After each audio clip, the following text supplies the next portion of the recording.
అందరికీ నమస్కారం. Astro time వీక్షకుల కోసం ప్రత్యేకంగా శుక్రుడికి సంబంధించిన ఒక వీడియో చేయదలుచుకున్నాను. ముఖ్యంగా ఏంటంటే, వీడి జీవితంలో శుక్ర మహర్దశ వచ్చిందిరా బాబు, అమ్మాని కూడా వీళ్ళ ముందు బలాదూర్ అని చెప్పి అంటూ ఉంటారు. అంటే శుక్ర మహర్దశ రాగానే మన జీవితం చాలా మారిపోతుంది అనే భావన చాలామందిలో ఉంటుంది. మరి నిజంగా అందరికీ అలా ఉంటుందా అంటే అలా ఉండదని చెప్పాల్సి వస్తుంది. అంటే శుక్రుడు ఏ రాశిలో ఉన్నాడు, శుక్రుడు ఎంత బలంగా ఉన్నాడు, శుక్రుడు ఏ ఏ గ్రహాలతో కలిసి ఉన్నాడు, పాపులతో ఉన్నాడా, శుభులతో ఉన్నాడా, ఇలాంటి అంశాలన్నీ ఉంటాయి. ముఖ్యంగా శుక్రుడికి శుక్ర నక్షత్రాలకు భరణి నక్షత్రం కానీ, లేకపోతే పుబ్బా నక్షత్రం కానీ, పూర్వాషాఢ నక్షత్రం కానీ శుక్ర నక్షత్రాలు చెప్తూ ఉంటారు. ఈ శుక్ర నక్షత్రాల్లో పుట్టిన వాళ్ళు మాత్రం ఎవరైతే భరణి నక్షత్రం వాళ్ళు కానీ, పుబ్బా కానీ, పూర్వాషాఢ కానీ, వీళ్ళకి ఏంటంటే వీళ్ళు పుట్టినప్పుడే శుక్ర మహర్దశతో జీవితం స్టార్ట్ అవుతుంది. శుక్ర మహర్దశకి చాలా ఇంపార్టెన్స్ ఉంది. ఎందుకంటే దాదాపు 20 సంవత్సరాల కాలం పాటు ఈ దశ వాళ్ళ జీవితంలో ఉంటుంది. వింశోత్తర మహాదశలో 20 ఏళ్ళు ఉండే దశ ఇది ఒకటే. శని మహాదశ 19 ఏళ్ళు ఉంటుంది, రవి మహాదశ 6 ఏళ్ళు ఉంటుంది. ఇలా చూసుకున్నప్పుడు ఎక్కువ కాలం ఉండే దశ శుక్ర మహర్దశే. అందువల్ల ఏమవుతుందంటే సాధారణంగా అది శుక్ర మహర్దశ పుట్టినప్పుడు ఏమవుతుందంటే ఈ భరణి నక్షత్రం కానీ, లేకపోతే నేను చెప్పిన పుబ్బా నక్షత్రం కానీ, లేకపోతే పూర్వాషాఢ కానీ, ఈ నక్షత్రంలో ఎవరైనా పుడితే అది జన్మజాతక చక్రంలో శుక్రుడు మంచి స్థితిలో ఉన్నట్టయితే తల్లిదండ్రులకు అదృష్టం కలిసి వస్తుంది. శుక్రుడు జన్మజాతకం సరిగ్గా లేకపోతే అది వేరే విషయం. ఆ తర్వాత మనం ఒక వీడియోలో చర్చించుకుందాం. శుక్రుడు బలంగా ఉన్నాడు అనుకుందాం అంటే కేంద్రంలో కానీ కోణాల్లో కానీ ఉండాలి. సొంత రాశుల్లో అంటే వృషభ రాశిలో కానీ, తులారాశిలో కానీ, ఉచ్చస్థానం మీనరాశిలో కానీ, అలాగే మిత్రగ్రహాలైన వాటితో కానీ ఉండాలి. అంటే మిథునంలో కానీ, కన్యలో కానీ ఇలాంటి స్థితిలో ఉంటే అది ఫలితాలు మంచిగా ఉంటాయి అని చెప్పొచ్చు.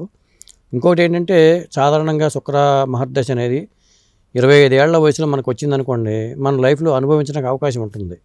మంచి స్థానంలో ఉండి, మంచి లగ్నాల్లో ఉండి, మనకి 25 ఏళ్ల వయసు వస్తే 45 ఏళ్ళ వరకు మనం తిరుగు లేకుండా లైఫ్ని లీడ్ చేస్తాం. మరి అదే శుక్ర మహర్దశ 50 ఏళ్ళ తర్వాత, 60 ఏళ్ళ తర్వాత వచ్చిందనుకోండి, మనం ఆ వయసు మళ్ళీపోతుంది కాబట్టి మనం అనుభవించే ఇది ఉండదు, ఆ టైం కూడా మనకు ఉండదు, చాలా బిజీ లైఫ్లో ఉంటాం. ప్రత్యేకంగా చెప్పాలంటే పుట్టినప్పుడు ఏంటి తల్లిదండ్రులకు ఉపయోగపడుతుంది. ఒకటి చిన్నప్పుడే వస్తుంది కాబట్టి శుక్ర నక్షత్రాలు పుట్టిన వాళ్ళకి. ఆ తర్వాత 25 ఏళ్ల వయసులో వచ్చి మంచిగా ఉంటే మాత్రం బ్రహ్మాండంగా లీడ్ చేస్తారు. అలాగే 50 ఏళ్ళ తర్వాత వస్తేనేమో ఇక మన వయసు అయిపోయిన తర్వాత వచ్చింది కాబట్టి ఉపయోగం ఉండదు. కాబట్టి 25 ఏళ్ల వయసులో శుక్ర మహర్దశ రావడం అనేది ఒక విశిష్టమైన ఇదిగా చెప్పొచ్చు. ఇక శుక్ర మహర్దశ ఎవరికి లాభిస్తుంది, ఏ లగ్నాలకు లాభిస్తుందో చెప్పాలి. ఎందుకంటే కొన్ని లగ్నాలకు శుభుడు, కొన్ని లగ్నాలకు పాపి కాబట్టి ఆ కొన్ని లగ్నాలకు మాత్రం బ్రహ్మాండంగా ఉపయోగించే అవకాశం ఉంది. ఆ లగ్నాలు ఏమిటో మీకు ఇప్పుడు చెప్పబోతున్నాను. ముఖ్యంగా వృషభ లగ్నం. ఎందుకంటే శుక్రుడి సొంత ఇల్లే కాబట్టి వృషభ రాశి అనేది. వృషభ లగ్న జాతకులకి ఏంటంటే తన సొంత స్థానమే, లగ్నాధిపతి అవుతాడు తను. అలాగే మరి ఈ లగ్నంలోకి శుక్రుడు ఉంటే చాలా శుభకారకుడిగా చెప్పాల్సి వస్తుంది. మరి శుక్రుడు అంటే సంపద కానీ, స్థిరాస్తి, సుఖ సంతోషాలు, వాహనాలు, కుటుంబం ఇవన్నీ. ఇప్పుడు ఎందుకంటే ఆ స్థిరాస్తులన్నీ కూడా శుక్రకారకత్వాల కింద వస్తాయి. ఆభరణాలు కానీ, లగ్జరీ, కళలు, సాహిత్యము, సినిమా రంగం ఇవన్నీ కూడా శుక్రుడి కారకత్వాలే. ఎవరికైనా సినిమా రంగంలో రాణించాలనుకునే వాళ్ళకి శుక్రుడు బాగుంటే సినిమా రంగంలో అద్భుతంగా రాణించే అవకాశాలు ఎక్కువగా ఉంటాయి. కళారంగాల్లో అద్భుతంగా రాణించే అవకాశాలు ఎక్కువగా ఉంటాయి. మరి వీళ్ళకి ఏంటంటే మరి వృషభ లగ్నం వాళ్ళకి ఖచ్చితంగా, ఎందుకంటే శుక్రుడు 11వ స్థానాధిపతి, అంటే మీనానికి అధిపతి కూడా అవుతాడు కదా. అదే మీనంలో ఉన్నాడనుకోండి, మీన స్థానంలో వృషభ లగ్నం వాళ్ళకి మీనంలో ఉన్నాడనుకోండి, ఉచ్చులో ఉన్నట్టు లెక్క, అద్భుతమైన లాభాలు ఇస్తాడని చెప్పొచ్చు. ఇలా చెప్పాల్సి వస్తుంది. ఇక వృషభ రాశి వాళ్ళందరికీ ఒకలా ఉండదని చెప్పలేము. వృషభ రాశి వాళ్ళకి ఆ కేంద్రంలో కానీ కోణాల్లో కానీ అంటే 1, 4, 7, 10, 1, 5, 9 ఈ స్థానాలు, ఈ కేంద్ర కోణాలు అంటారు.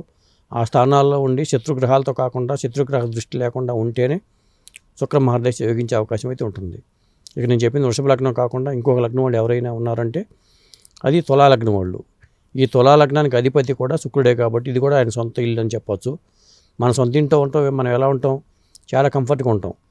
మన సొంత ఇంట్లో లేకుండా మన శత్రువు ఇంట్లో మనం ఉన్నాం అనుకోండి, చాలా కంఫర్ట్గా లేకుండా ఎప్పుడు వెళ్ళిపోతామా, మనకు సరిగ్గా కుర్చీలో కూడా సరిగ్గా కూర్చోపోతేదు. అలాంటప్పుడు గ్రహమైనా కానీ శత్రు గ్రహం ఇంట్లో ఉంటే యోగించదు. శుక్రుడికి మిత్రుడిగా చెప్పొచ్చు శని, ఎందుకంటే శనికి ఉచ్చరాశి తులారాశి కాబట్టి తులారాశి వాళ్ళకి మాత్రం అదే గురుబలం బ్రహ్మాండంగా ఉండి తులా లగ్నం అయిందనుకోండి, గురువు ఉచ్చులో ఉన్నాడు అనుకోండి, కర్కాటకంలో ఉన్నాడు అనుకోండి గురువు, అక్కడి నుంచి 5వ దృష్టితో ఈ వృచ్చికాన్ని చూసాడు అనుకోండి, ధనస్థానాన్ని చూసినట్టే కదా. ఇట్లా ఉంటాయి. కాబట్టి తులా లగ్నం వాళ్ళకి ఏంటంటే లగ్నాధిపతి ఆ రాశ్యాధిపతి కాబట్టి వీళ్ళకి ఏంటంటే చాలా జీవితం మాత్రం తులా లగ్నం వాళ్ళు ఉజ్వలంగా ఉండదని చెప్పొచ్చు. మా తర్వాత ఏంటంటే పేరు ప్రతిష్టలు కానీ, క్రియేటివిటీ కానీ, కళారంగంలో ఉన్నతులు కానీ ఇవన్నీ కూడా తులా లగ్నం వాళ్ళు చూసే అవకాశం ఉంటుంది. అలాగే సౌందర్యారాధన, స్త్రీ కారకత్వాలుగా కూడా చెప్తూ ఉంటారు శుక్రుడిని. మరి సౌందర్యారాధన వీళ్ళకి ఎక్కువగా ఉంటుంది. తర్వాత ఏంటంటే స్పెక్యులేషన్ ఫీల్డ్స్లో కానీ, ఫైనాన్షియల్ ఆర్థిక లావాదేవీల విషయంలో కానీ వీళ్ళు చాలా ముందుంటారని చెప్పొచ్చు తులా లగ్నం వాళ్ళు కూడా. ఇంకో చెప్పాలంటే ఇక 3వ లగ్నంగా మిథున లగ్నాన్ని చెప్పాల్సి ఉంటుంది. మిథున లగ్నానికి కూడా బుధుడు మరి శుక్రుడికి మిత్రుడే కాబట్టి మిథున లగ్నానికి అధిపతి బుధుడు కాబట్టి మిథున లగ్నం వాళ్ళు కూడా, ఎందుకంటే దీనికి శుక్రుడు 5 లేదా 12వ భావాలకు అధిపతి ఇక్కడ. మరి 5 అంటే సంతానం, 12 అంటేనే వ్యయం, ఈ భావాలకు అధిపతి. జన్మజాతక చక్రంలో శుక్రుడు మంచిగా ఉండాలి. నేను చెప్తున్నాను కదా, గుర్తుపెట్టుకోండి. శుక్రుడు జన్మజాతక చక్రంలో మంచి స్థానంలో ఉండాలి. అంటే సొంత ఇంట్లో కానీ, ఉచ్చ స్థానంలో కానీ, లేకపోతే కేంద్రంలో కానీ, కోణంలో కానీ ఉండాలి. ఆ శుక్రుడు ఉండే నక్షత్రం కూడా మంచిదై ఉండాలి. ఆ శుక్రుడు ఉండే నక్షత్రంగా చూడాల్సి వస్తుంది. అందుకే డీప్గా అనాలిసిస్ చేయాల్సిందే. అంతేగాని నాకు శుక్రమార్దశ ఉంది, నాకు వచ్చేసింది, నా జీవితం మారిపోద్ది అనుకుంటారు. ఎవరో చెప్తారు, ఇంకా మారేది ఏంటి అనుకుంటూ ఉంటాం. ఎప్పుడు మారుతుంది, ఆ టైం ఎప్పుడు వస్తుందో చూస్తూ ఉంటాం. ఇక అంబానీ కూడా మన ముందు బలాదూరనే అనుకుంటూ ఉంటాం. శుక్రమార్దశ నీకు వచ్చిందంటే నీకు లైఫ్ మారిపోయిందంటే అంటూ ఉంటారు. అది కాబట్టి అందరికీ అలా ఉండదు, అది గుర్తుపెట్టుకోండి. ఇక ఆ తర్వాత మకర లగ్నం కూడా, మకర లగ్నానికి అధిపతి శని అనే సంగతి మనకు తెలుసు. ఎందుకంటే మిత్రుడు కాబట్టి. మరి తుల శనికి ఉచ్చరాశి అయినప్పుడు మరి మా మిత్రుడి ఇంట్లో ఉన్నప్పుడు ఖచ్చితంగా చాలా కంఫర్ట్గా ఉంటాడు. మనమైనా మన మన ఫ్రెండ్ ఇంట్లో ఉన్నాం అనుకోండి, చాలా కంఫర్ట్గా ఉంటాం. మకర లగ్నం వాళ్ళ గురించి చెప్పుకున్నాం కాబట్టి మకర లగ్నం నుంచి ఏమవుతాడు శుక్రుడు, పంచమాధిపతి అవుతాడు, దశమాధిపతి అవుతాడు. అంటే ఒక విధంగా చెప్పాలంటే వీళ్ళకి మంచి యోగకారక గ్రహంగా చెప్పాల్సి వస్తుంది. మరి ఈ దశలో ఏమవుతుందంటే మంచి కెరీర్ అయితే వీళ్ళకి ఉంటుంది. ముఖ్యంగా జీవితంలో చాలా ఉన్నతమైన స్థానంలో వీళ్ళు ఉండే అవకాశం అయితే ఉంది. పిల్లలు కూడా మంచి అభివృద్ధిలో ఉంటారు, ఎందుకంటే పంచమాధిపతి కాబట్టి. అలాగే 10వ స్థానం అంటే రాజ్యస్థానం, వృత్తిస్థానం అని చెప్పొచ్చు. ప్రభుత్వ ప్రైవేటు రంగాల్లో వీళ్ళు రాణించే అవకాశం అయితే ఉంటుంది.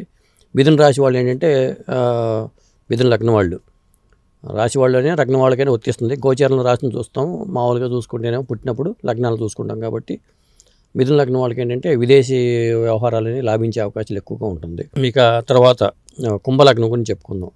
కుంభలగ్నానికి అధిపతి శనే కాబట్టి కుంభలగ్నం కూడా శుక్రుడు యోగించే లగ్నంలో చెప్పుకోవచ్చు.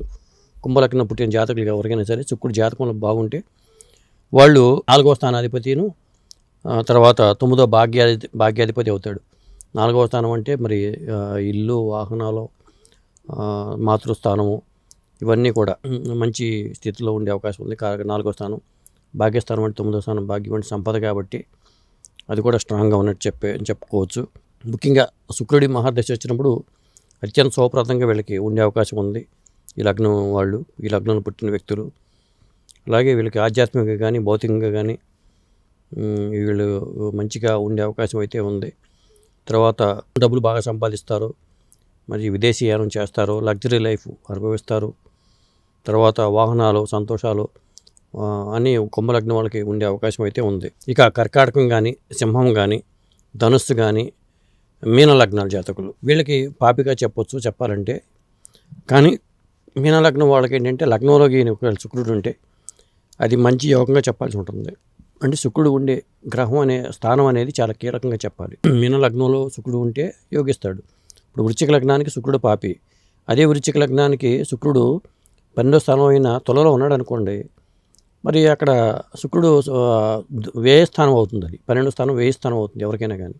వృశ్చిక లగ్నం వాడికి ఏంటంటే వ్యయస్థానంలో శుక్రుడు ఉన్నాడు కాబట్టి, శుక్రుడు సొంత ఇంట్లో ఉన్నాడు కాబట్టి మంచి వ్యయం చేసే అవకాశం ఉంది.